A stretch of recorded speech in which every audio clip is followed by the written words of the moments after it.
চলুন বন্ধুরা, আবারও একটি নতুন ব্লগ ভিডিও নিয়ে আপনাদের কাছে হাজির হয়েছি। এই ব্লগ ভিডিওতে বন্ধুরা আজকে আমাদের বাড়িতে খাসির চর্বি এনেছি আর কাঁঠাল এনেছি। সেই কাঁঠাল দিয়ে খাসির চর্বি রান্না করা হবে। সেই রান্নাটি দর্শক আপনাদের কাছে আমি তুলে ধরছি। প্রথম থেকে শেষ অবধি ভিডিওটি দেখুন।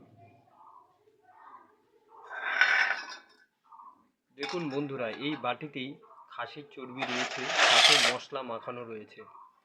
আর দেখুন বন্ধুরা, এই গ্যাসে সেই কাঁঠালটি রান্না হচ্ছে। এখনও কাঁঠালটি সেদ্ধ হয়নি। সেদ্ধ হওয়ার পরে মা সেই কাঁঠাল চর্বিটা সেই কাঁঠালের মধ্যে দিয়ে রান্না করবে। দেখুন বন্ধুরা, কি সুন্দর কাঁঠালটি গ্যাসে রান্না হচ্ছে। আপনাদের কাছে সব কিছু তুলে ধরছি। দেখুন, কাঁঠালটি মনে হয় এখনও সেদ্ধ হয়নি। মা সেই কাঁঠালটি রান্না করছে, খুন্তি দিয়ে নাড়ছে। দেখুন আমার মাকে। কাঁঠালটা মনে হয় ভালোই হবে, কেননা যে সুন্দর গন্ধ বাড়াচ্ছে। বন্ধুরা, আপনাদের বাড়িতেও কি এই কাঁঠাল চর্বি দিয়ে খেচুড় রান্না করা হয়? তাহলে অবশ্যই কমেন্ট বক্সে কমেন্ট করে জানাবেন। দেখুন বন্ধুরা, এখানে বাসনপত্র ছড়াই ছিটাই রয়েছে, আর গ্যাসেই সেটা রান্না করা হচ্ছে।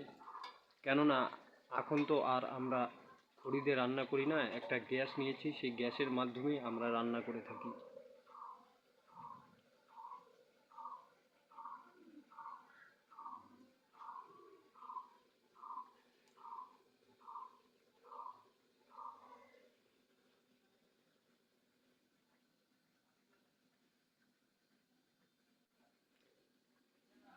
এখনও পর্যন্ত সেই চর্বিটি কড়াইয়ের মধ্যে দেওয়া হয়নি। আগে